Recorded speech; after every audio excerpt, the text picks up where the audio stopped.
When I met my fiancé's parents, his mom threw wine in my face and said, "That's to disinfect a poor girl. Pay $200,000 to marry my son." My fiancé laughed, so I smiled and said, "I'm canceling all business with your company. I'm Amanda, 28, and I built my tech company from nothing 5 years ago. Last year, I fell in love with Ethan, a 30-year-old financial analyst from a wealthy family. When he proposed, I was thrilled until I met his mother, Judith. During our dinner, she threw red wine in my face and said, 'That's to disinfect a poor girl. Pay $200,000 to marry my son.'" The worst part, Ethan laughed. Little did she know my company supplied crucial services to her corporation. I smiled and said, "I'm canceling all business ties." If you're shocked by what you just heard, drop a comment letting me know where you're watching from. Hit that like button and subscribe to hear how I stood up for myself against this nightmare mother-in-law and reclaimed my dignity. I grew up in a middle-class neighborhood in Chicago. My parents were teachers who instilled in me the values of hard work and determination. Unlike Ethan's family, we weren't wealthy, but we had enough. I paid my way through college with scholarships and part-time jobs, graduating with a degree in computer science and business. 5 years ago, I launched my tech solutions company for my tiny apartment. The year was brutal, 18-hour days, ramen noodles for dinner, and constant rejection. But I had developed a unique software platform that streamlined supply chain management for mid-size companies, and eventually clients started noticing. By year 3, we had 20 employees. By year 5, we had expanded to 3 offices across the country with over 100 staff members. I met Ethan at a financial technology conference in Boston. I was presenting our latest software solution, and he approached me afterward with thoughtful questions about scalability. He was tall, with kind eyes and an easy smile. We exchanged business cards, and he called the next day to ask me to dinner. Our connection was immediate.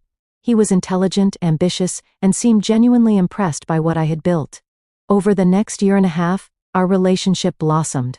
Ethan supported my career, often bringing me coffee during late nights at the office and celebrating every company milestone.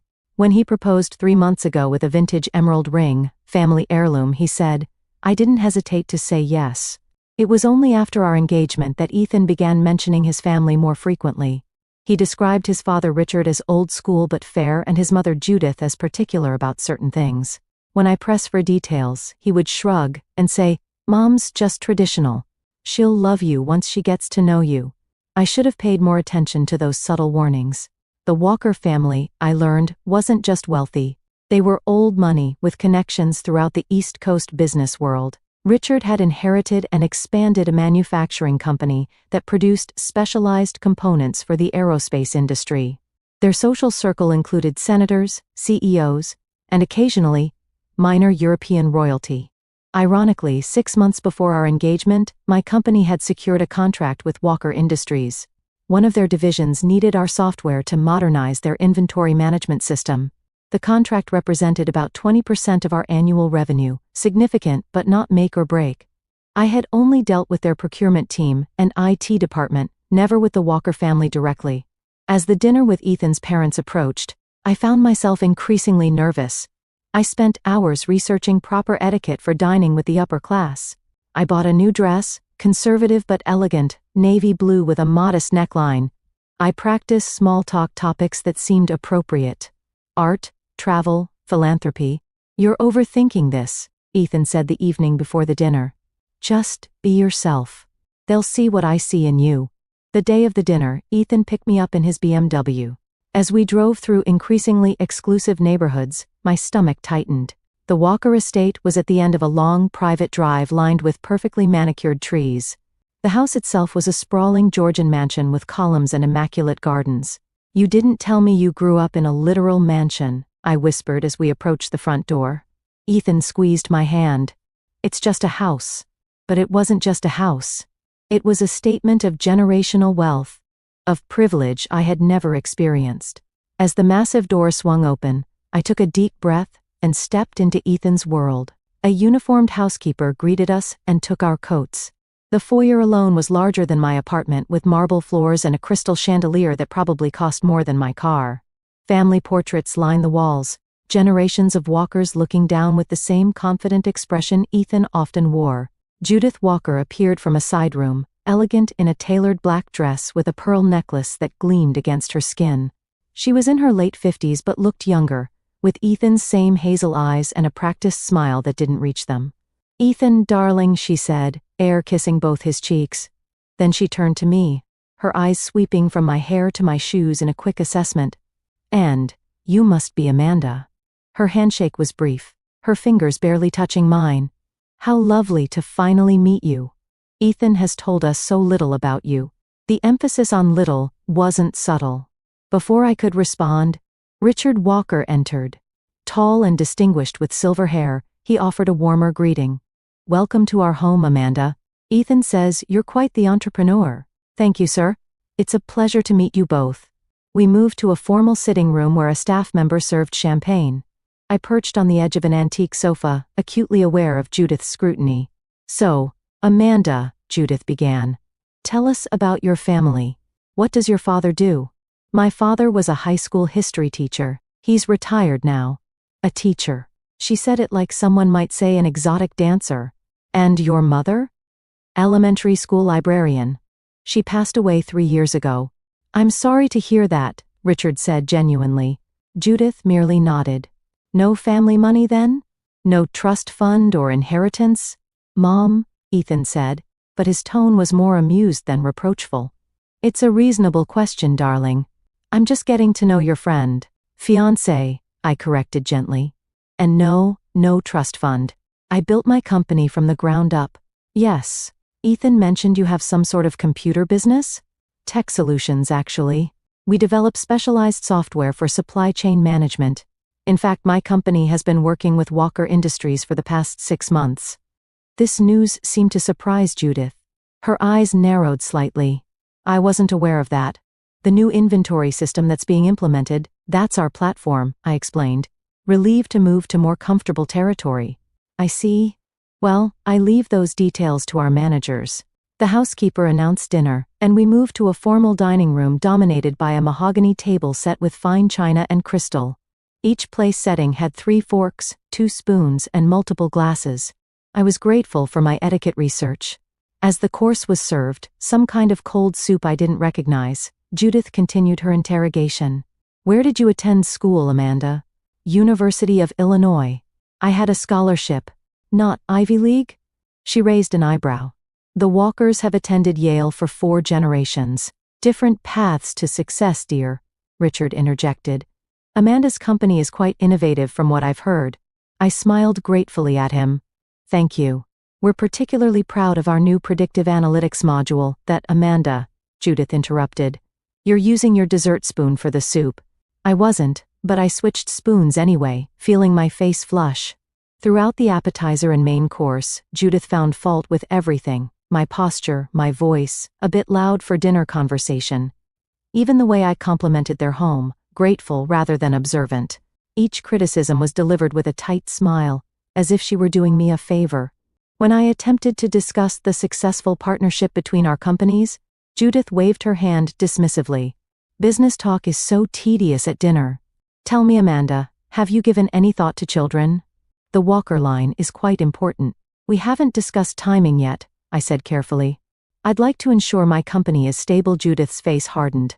"A mother's primary responsibility is to her children, not her hobby." "My company isn't a hobby. We employ over 100 people, and 100 people dependent on you," she interrupted. "How will you possibly manage that and properly raise Walker heirs?" I looked to Ethan for support, but he was suddenly very interested in his roast beef. By the time dessert arrived, the tension was palpable. I had barely touched my food, my appetite destroyed by anxiety. Judith had moved on to questioning my lack of social connections. No country club membership? Not even a charity board position, when I decided to make one last attempt at civility. "Mrs. Walker, I understand you chair the hospital foundation. That's admirable work." For a moment, she seemed almost pleased. "Yes, philanthropy is a Walker tradition. Perhaps, someday you might be equipped to participate. Actually, my company has a foundation that provides tech education for underprivileged youth. We've helped over 50 students attend college so far." "How quaint." She took a sip of wine, then looked directly at me. Let's be frank, Amanda. You seem enterprising, but the Walker family has certain standards. Ethan holds a position in society that requires a suitable partner. I believe I am suitable, I said quietly. Do you? Without warning, she flung the contents of her wine glass directly into my face. The red liquid splashed across my cheeks and dripped onto my new dress.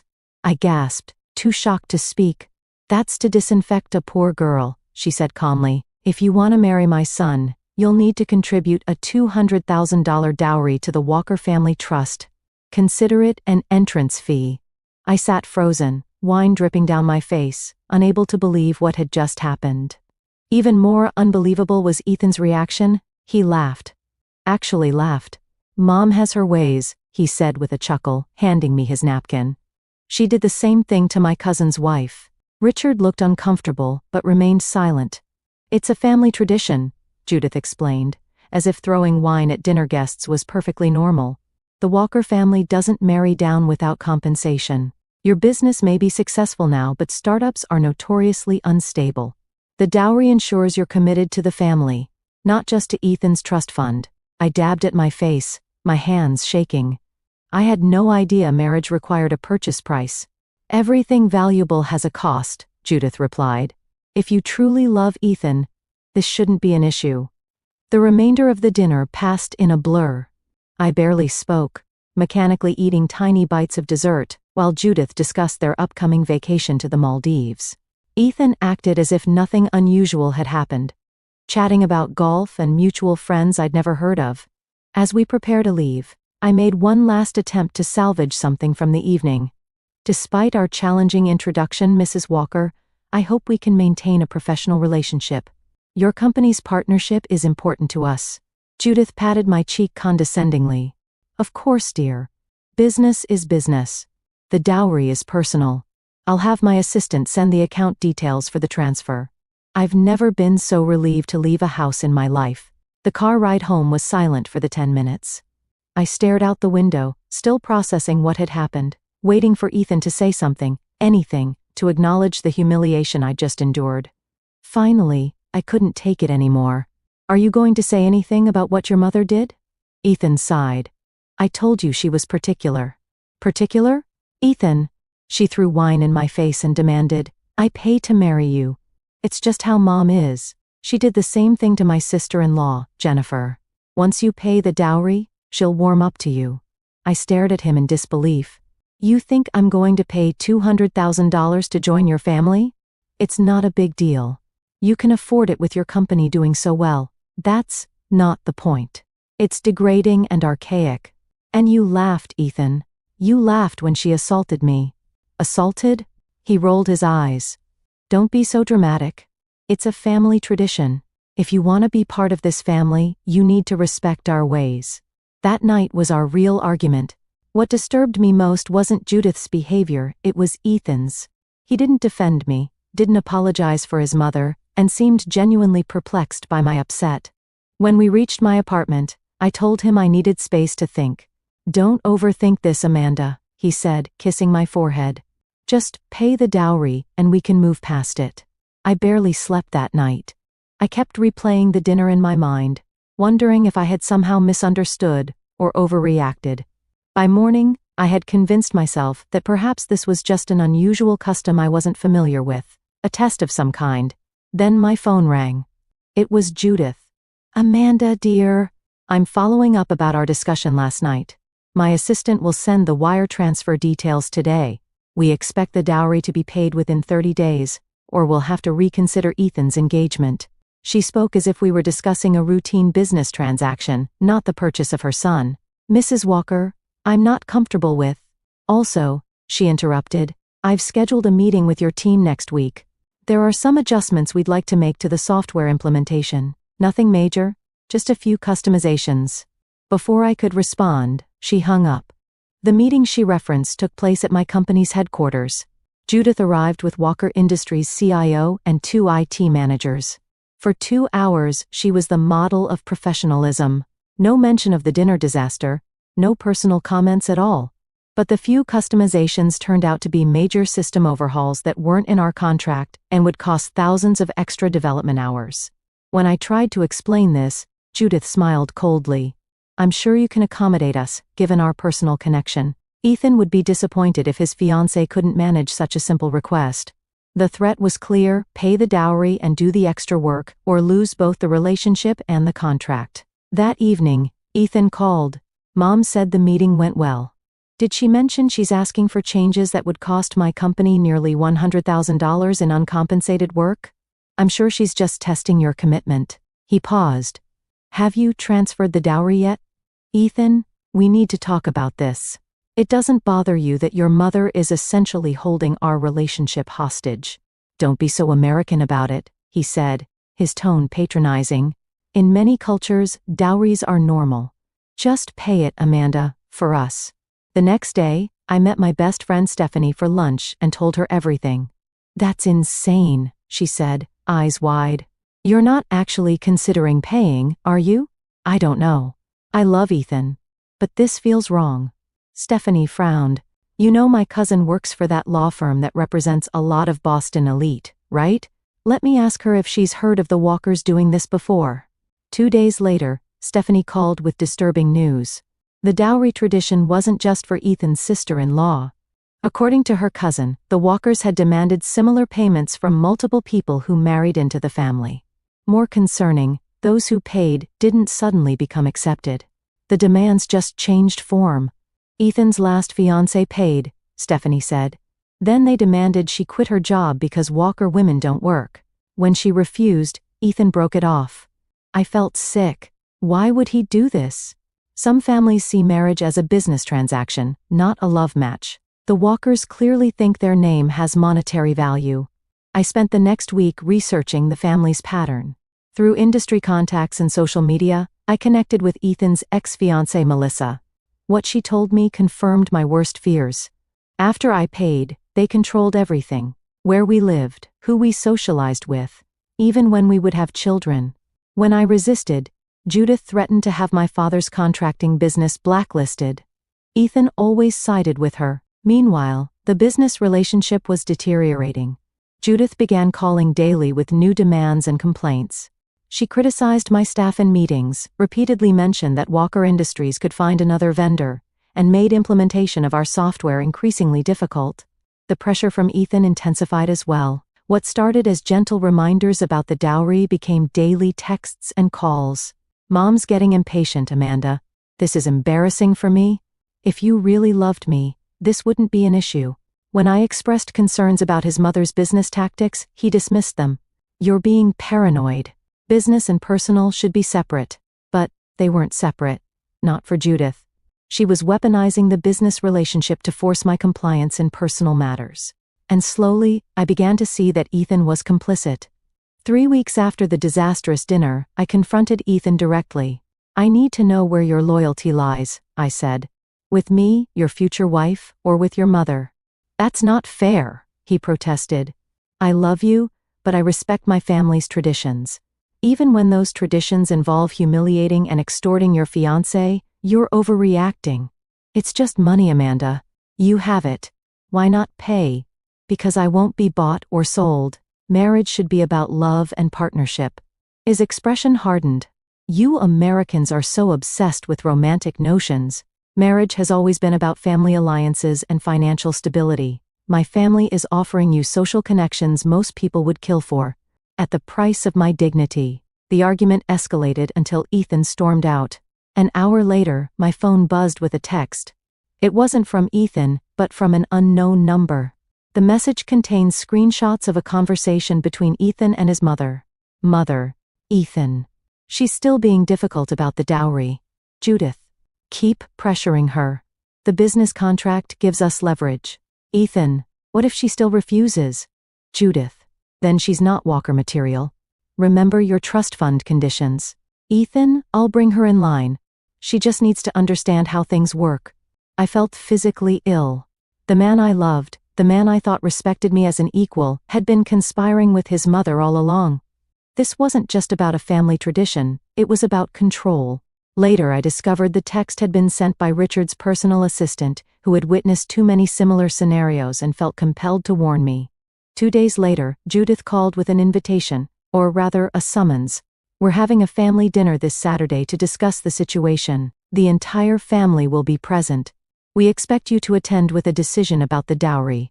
The dinner was as intimidating as intended.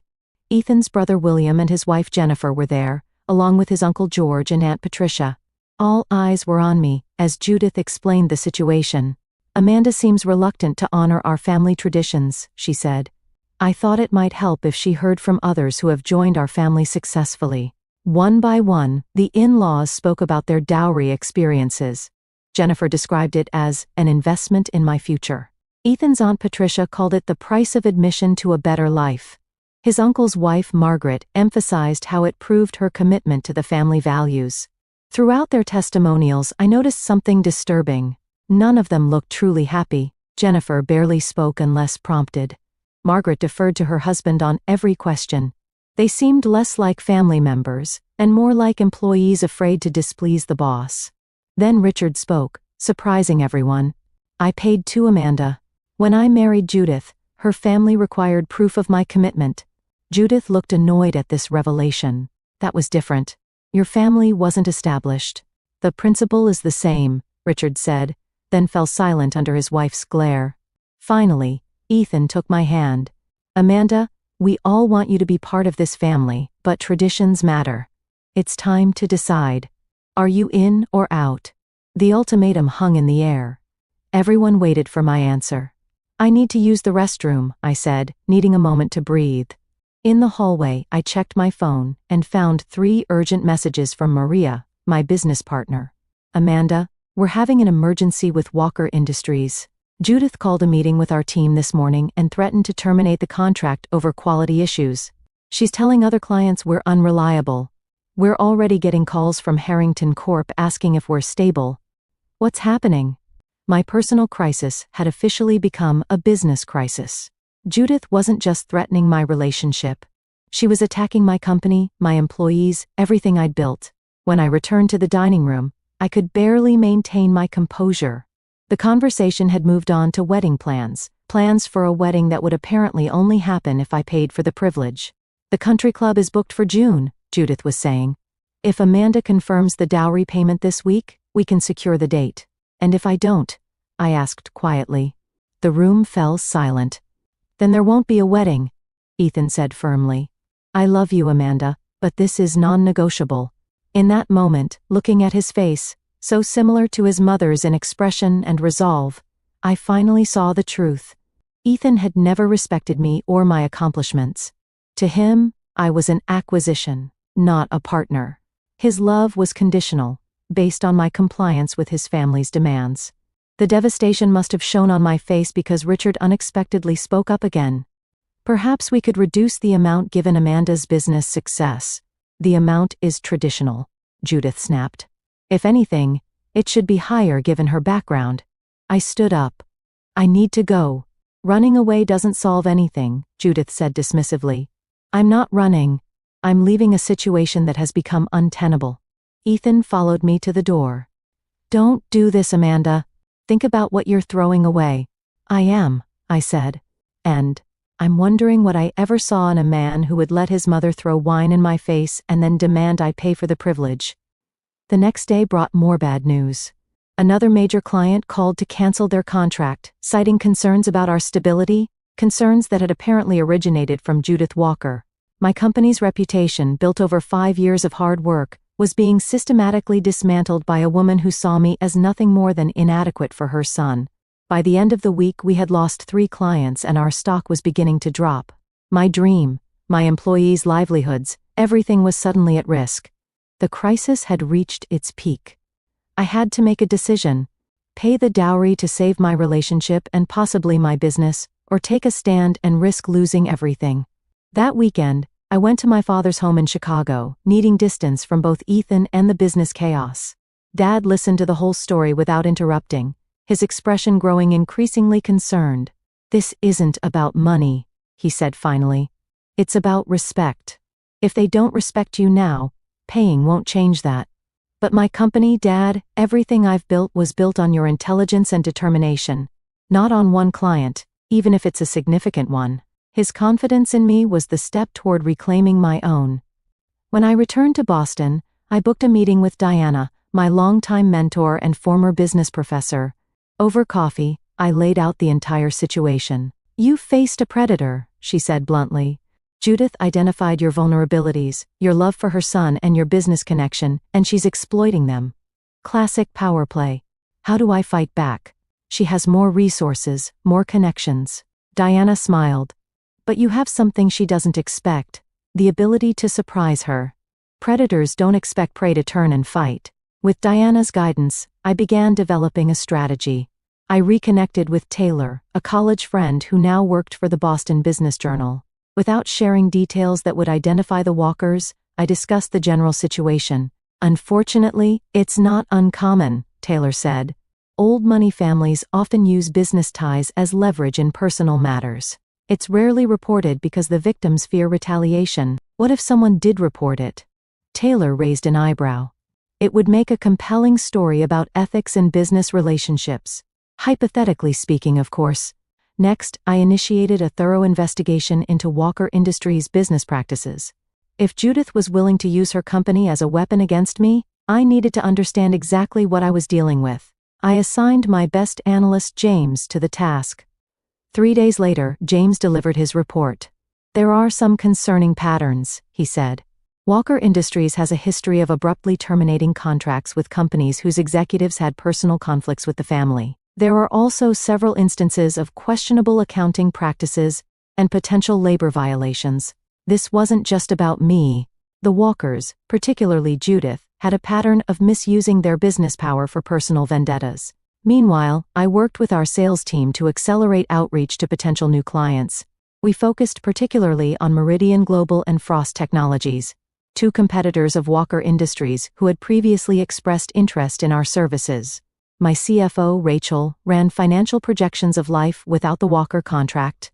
It would hurt short term, she admitted. We'd need to tighten expenses and possibly delay the new office opening. But with these new prospects, we could recover within 2 quarters. On Thursday, I called an emergency board meeting. Our 7 board members listened gravely as I explained the situation, the personal conflict with the Walkers, the business repercussions, and my proposed strategy. "I won't pretend this isn't serious," I concluded.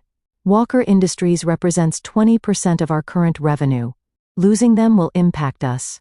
But continuing this relationship means submitting to unethical demands and setting a dangerous precedent."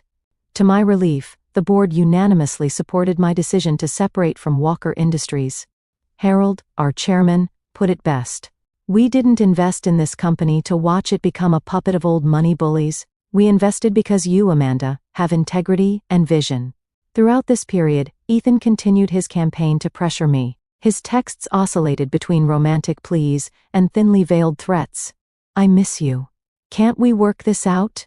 Mom says several of your clients are considering switching to Comtech. I could talk to her. Don't throw away what we have over stubborn pride. The dowry isn't just about money. It's about proving you're not just after the Walker fortune." Each message clarified what I already knew. His loyalty would always be to his family and their twisted values, not to me or our relationship. The final piece of my strategy involved legal preparation. I met with our corporate counsel, Victoria, to review all contracts and communications with Walker Industries. "They've actually given us grounds for a clean break," Victoria said, reviewing Judith's recent emails. "These new demands constitute material changes to the original agreement. And these threats about damaging your reputation with other clients? That's tortious interference. If they try to penalize you for ending the relationship, we have a solid case." By Friday, 1 week after the family dinner, I had my plan in place. I had documentation of all interactions, legal preparations for contract termination, preliminary agreements with 2 new clients, and the unwavering support of my team. That evening, I received a text from Ethan. "Mom's patience is running out. Last chance to make this right. Dinner at her house tomorrow to finalize everything. Be there at 7. I texted back a single word. "No." Instead, I sent a formal email to Judith requesting a meeting at my office on Monday morning. The subject line, "Resolution of Business Relationship." Her reply came within minutes. "I'll be there. Come prepared to discuss both business and personal matters." I was prepared, just not in the way she expected. Throughout the weekend, I rehearsed what I would say and how I would say it. I reviewed all documentation and confirmed our legal standing. I spoke with our major clients to reassure them of our stability. I even practiced power poses in front of my mirror, determined to project confidence even if I didn't fully feel it. Sunday night, Ethan came to my apartment unannounced. "You're making a mistake," he said, his voice both pleading and condescending. "Mom is willing to forgive your stubbornness if you come tomorrow with the dowry and an apology." I looked at the man I had thought I would marry and felt nothing but sadness for what could have been. "I'll be there tomorrow," I said, "but not for the reasons you think." As he left, I removed his engagement ring and placed it in an envelope. The emerald that had once symbolized our future now represented a bullet dodged. Monday morning arrived. I wore my most powerful outfit, a tailored black suit with subtle red accents, and prepared to face Judith Walker on my terms, in my territory. The board had approved my decision. My team was behind me. My legal position was sound. For the time since that wine had splashed across my face, I felt in control again. Judith Walker arrived at my office precisely at 9 a.m., dressed impeccably in a designer suit that probably cost more than my monthly mortgage. She carried herself with the confidence of someone accustomed to getting her way. My assistant showed her into our main conference room, where I waited alone. I had deliberately chosen this setup. No lawyers, no team members, just the two of us. This confrontation needed to be personal. "Amanda," she said, taking a seat across from me, "I'm pleased you've finally come to your senses. Ethan will be relieved." "Thank you for coming, Mrs. Walker," I replied, keeping my tone professional. "But I think you've misunderstood the purpose of this meeting." Her smile faltered slightly. "Oh, I assumed we were finalizing the dowry arrangement and addressing those contract modifications. Actually, we're here to discuss the termination of our business relationship." The change in her expression was subtle but unmistakable, a flicker of surprise quickly masked by practiced composure. "That would be unwise," she said. "Walker Industries represents a significant portion of your company's revenue. And, of course, there's Ethan to consider." "I've considered everything very carefully," I said, opening the folder in front of me. "In the past month, you've made numerous demands outside our contractual agreement, threatened my company's reputation with other clients, and attempted to use our business relationship to coerce me in personal matters."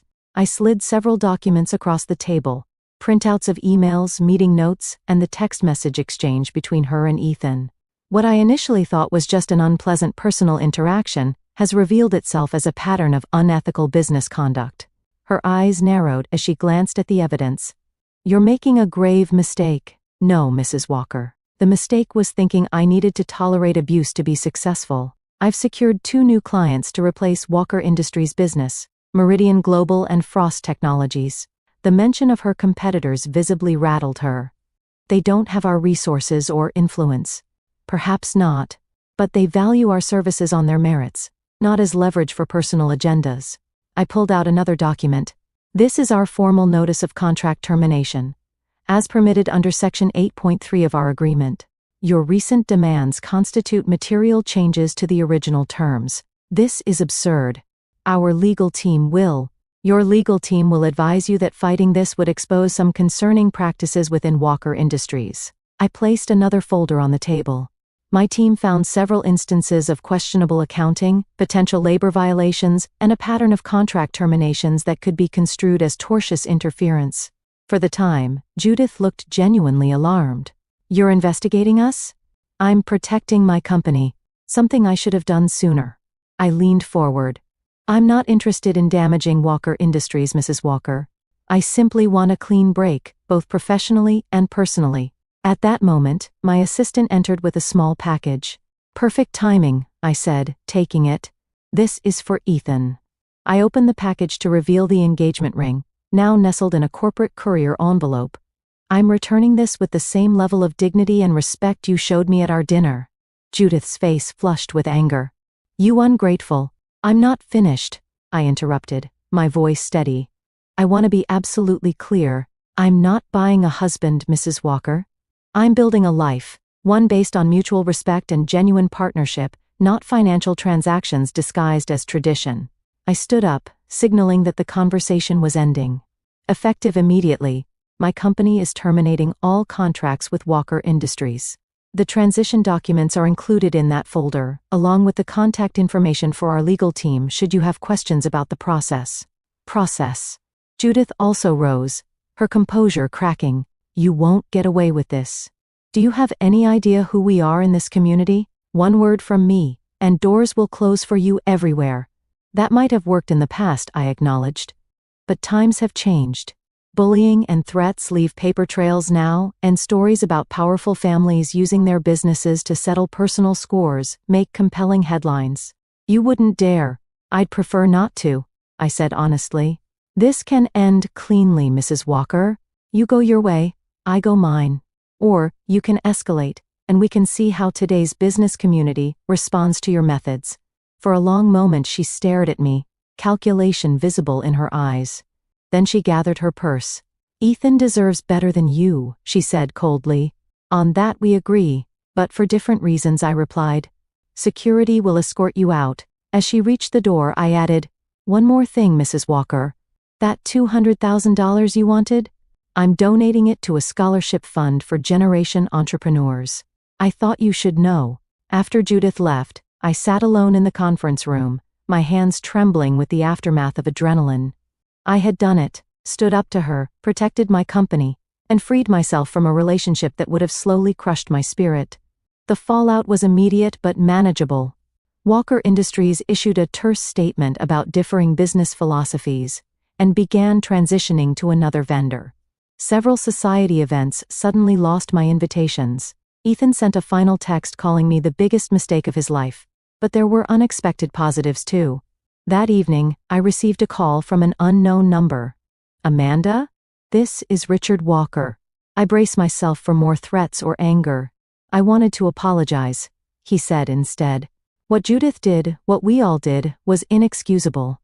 I sat silent while you were humiliated, and I'm ashamed of that. His voice sounded different, older, but somehow more alive. Thank you for saying that, Mr. Walker. Richard, please. He paused. I've enabled Judith's behavior for years, watching her drive away good people who didn't meet her arbitrary standards. Seeing your courage today, it's given me some things to think about. 2 weeks later, Business News reported that Richard Walker had taken a leave of absence from Walker Industries to reassess priorities. Rumor had it, he had moved out of the family mansion. The industry fallout I had feared never fully materialized. Yes, a few doors closed. Companies with ties to the Walkers suddenly became unavailable. But for every closed door, 2 more opened. My stand against the Walkers had resonated with others who had experienced similar treatment, but lacked the means to fight back. 1 month after the confrontation, our contract with Meridian Global was officially signed, a larger deal than we'd ever had with Walker Industries. The press release included a quote from their CEO. We value partners who demonstrate integrity in both business practices and personal ethics. It was the sweetest victory of all. 6 months passed. My company not only survived the separation from Walker Industries, but thrived. The loss of their business had forced us to diversify our client base, resulting in more stable revenue and less vulnerability to any single client's demands.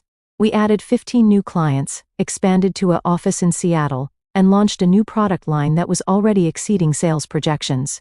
The quarterly reports showed a 22% increase in revenue compared to the previous year.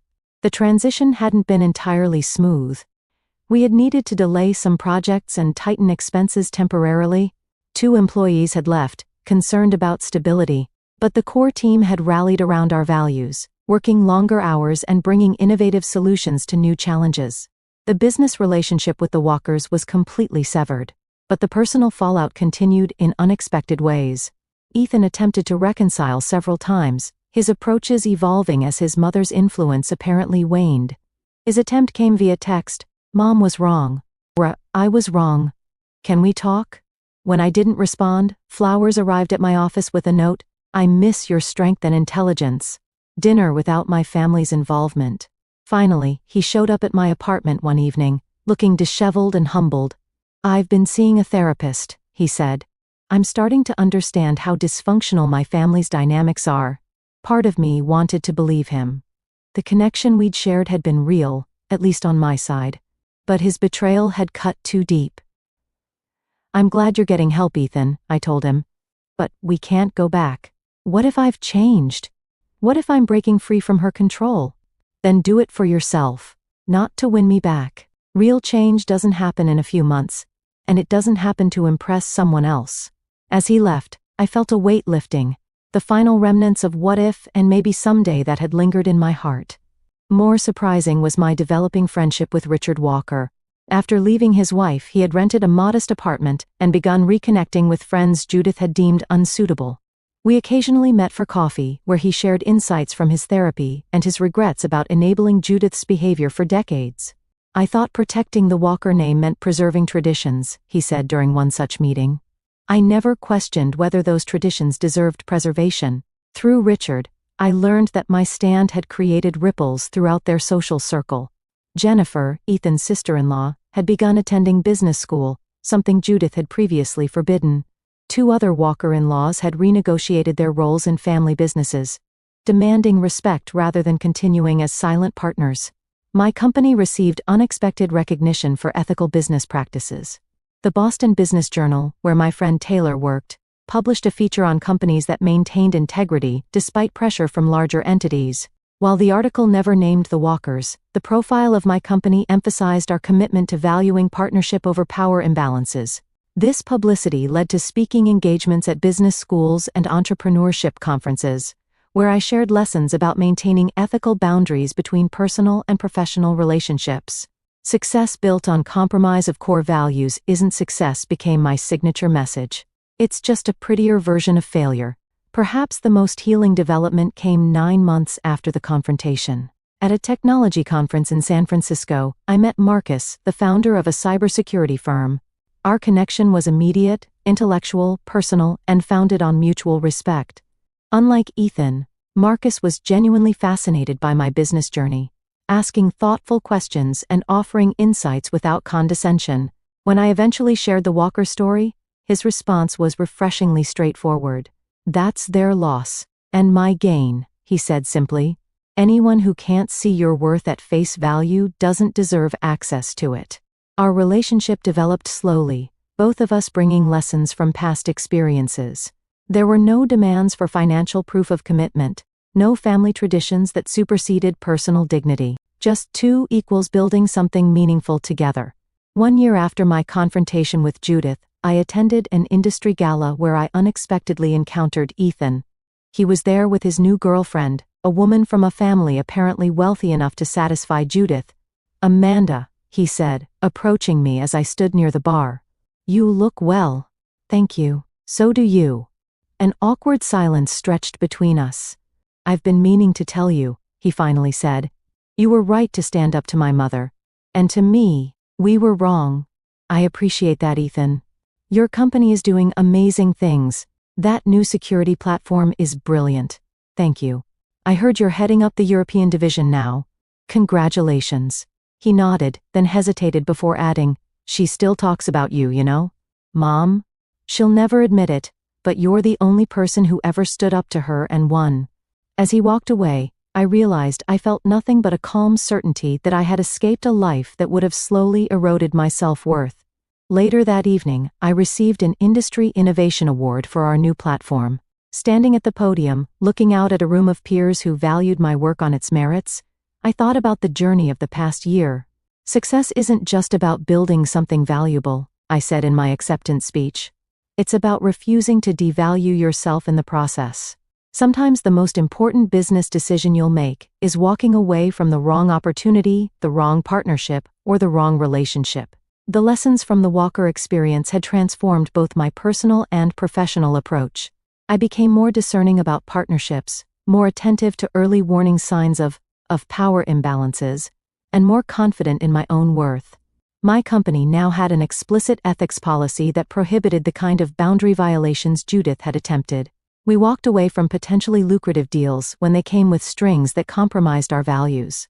Most importantly, I had learned that true strength often lies not in fighting hardest, but in knowing when to walk away.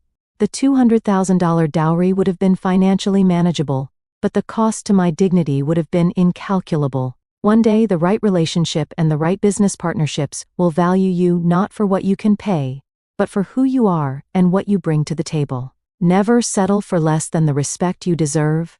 Have you ever had to walk away from a relationship or business opportunity that came with unacceptable conditions? How did you handle it? Share your experiences in the comments below.